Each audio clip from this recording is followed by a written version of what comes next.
My name is Sarah, and I've been married to my husband, Tom, for 2 years. I had hoped we would have started a family by now, but we haven't been blessed with children yet. I enjoy my job and feel like it gives me purpose, so I'm not in a rush to have kids. But for Tom, it's different. Recently, Tom expressed his disappointment that we don't have children yet. He said, "When are you going to have a baby? Please hurry up. My mother is really excited about it. I went to the doctor, but they found nothing wrong with me, so I suggested that Tom should get checked too." Tom didn't take it well. He responded angrily, "Are you saying I'm the reason we can't have kids? There's no way it's my fault." I tried to explain that, in many families, the man could also be the cause, but he refused to believe it. He said, "Don't bring this up again. I'm not the problem." Since neither of us was found to be infertile, I told Tom, "Let's take our time. Maybe it's just not the right moment yet." But Tom was frustrated. "You're being too easy on yourself. My mom really wants to see her grandchild soon." Tom's mom asks him about grandchildren every time they meet, which pressures him even more. He still refuses to go to the hospital, which is causing a lot of tension between us. For some reason, he's convinced that he's not the problem. I was so worried that I went for another checkup, but again, the doctor said there was nothing wrong. Meanwhile, Tom keeps asking if we can't have a baby yet, as if it could happen any day. I kept telling him that there is only one chance each month to conceive, but he didn't seem to understand. Every time we talked, the conversation somehow turned into an argument about having children. His mom even told him again, "I want to see my grandchild's face soon." Tom would then come to me, saying, "Please hurry up. Mom is waiting." It was exhausting. We talked less and less as a couple, and it felt like we were drifting apart because of this issue. One day, Tom told me, "Mom is coming over." I was caught off guard and said, "Right now, you should give me a heads up so I can prepare." He replied, "Why does it matter? She has something to say to you."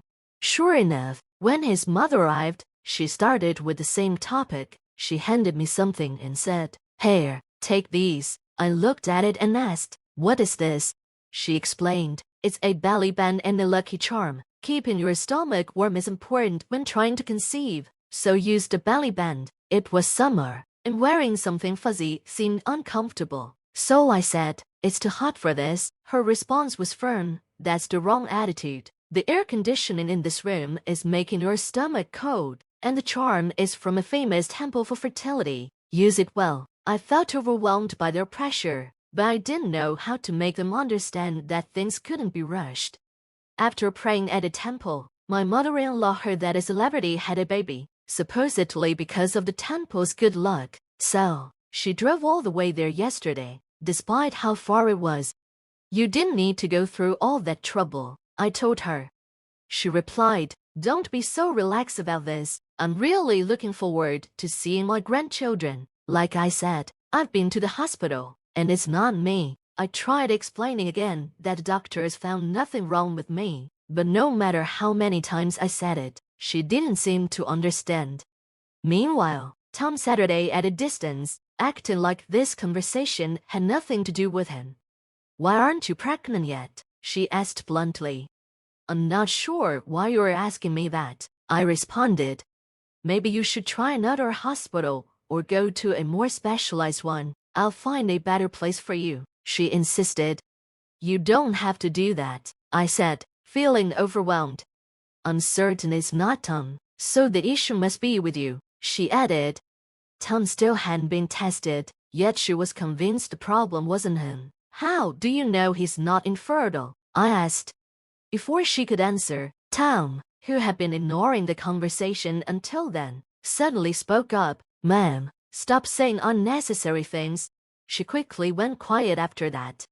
Then she said, "A package will arrive tomorrow. Please make sure you get it. I just wanted to give you these today, so I'm leaving." With that, she left, leaving me with a belly wrap and a charm for fertility. The next day, the package arrived, and I couldn't help but laugh. Inside were all kinds of lucky items meant to help me have a child. I told Tom, "Your mom sent me a package." "What was in it?" he asked. "Pomegranates, herring roe, and peaches." "Why would she send those?" Apparently, all three are considered lucky foods and are supposed to bring good fortune for having children. Tom sighed. I see. Mom must be desperate to see her grandkids. I get that she's excited, but this is a bit too much, I said. Tom frowned. Why are you talking like that about her? She genuinely cares about the birth of her grandchild. Don't you feel pressure to? I asked Tom. Yeah, but it's not my problem. It has nothing to do with me, he said, brushing it off. What do you mean? We're a couple, so it's our issue, I responded. No, it's your fault you can't get pregnant, so it's not my problem, Tom replied coldly. I felt hurt and confused, but I've been to the hospital, and they said nothing's wrong with me. Then why don't you go to another hospital and get a more thorough checkup, like my mom suggested, he said. Maybe she can't help you find a better one. The clinic I went to is a well-known fertility clinic, I said, feeling frustrated. Maybe it's just famous, but not effective. It could be a scam, he shrugged. If that's what you think, let's ask your mom to find a better one, but you'll have to get checks too, I insisted. Why should I go to the hospital? Tom replied defensively. I couldn't understand why he was so confident. Then he told me something I hadn't known before. I've never told you, but you've been suspecting me, and I'm tired of hiding it, so here it is. What is it? I asked, confused. This is actually my second marriage. What? What do you mean? I was shocked and could barely form a response. I got divorced 2 years before we got married, Tom revealed. Why didn't you tell me? I asked, still trying to process it. My ex cheated on me, and we didn't have any financial or child support issues, so I didn't think it was necessary to mention it. Wait, do you have kids? I asked, stunned. Yes, a son, but I haven't seen him since the divorce, Tom said. I was completely confused. So, you're saying you can't have kids? Exactly. That's why I know it's not my fault we don't have children, Tom said confidently. But it's possible you became infertile in the 2 years since your divorce, I suggested. You still want to blame me? This is your problem, not mine, admit it, he snapped. I'm not talking about blaming anyone, I said, but I could feel the frustration building. You're really starting to annoy me, he said, clearly irritated. In my second year of marriage, I discovered that Tom had been divorced and had a child from his previous marriage. Even after hearing this, I wasn't convinced that I was the reason we couldn't have children. I decided I needed to learn more about Tom's past. Once I had all the information, I planned to ask him for a divorce. I couldn't bear to stay with him any longer. From then on, I tried my best not to talk to Tom. His hurtful words made it too difficult. Naturally, we didn't have any intimacy, so getting pregnant was out of the question. My mother-in-law, unaware of everything, continued to pressure me about having children. Then, one day, Tom approached me, looking annoyed. By now, I was used to being treated with disdain. He opened his mouth and said, I'm thinking about divorce. I don't like spending time with you anymore. We don't talk, we just argue, and we can't have kids no matter how long I wait. I was surprised by his sudden statement, but I stayed calm. That's fine, I replied. What? Tom looked confused, clearly not expecting that response. He must have thought I'd beg him to stay. I've already filled out the divorce papers. All the fields are completed.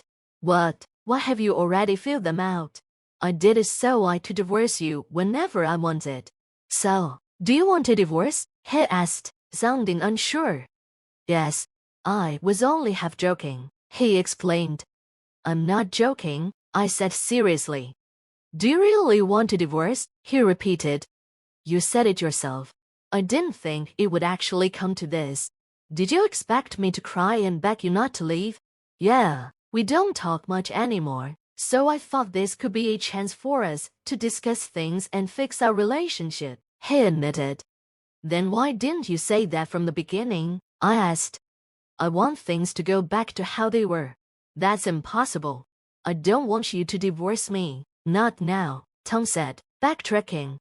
Then why did you bring it up? I asked, Confused, even though he had started the conversation about divorce, Tom continued to complain, making the situation feel even more pointless. Just then, my mother-in-law arrived, bringing a sense of awkward timing with her.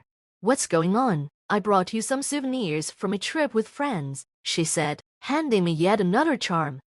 "I went to a different childbirth shrine and brought you this. I've been praying, and I'm sure this will bring you good fortune."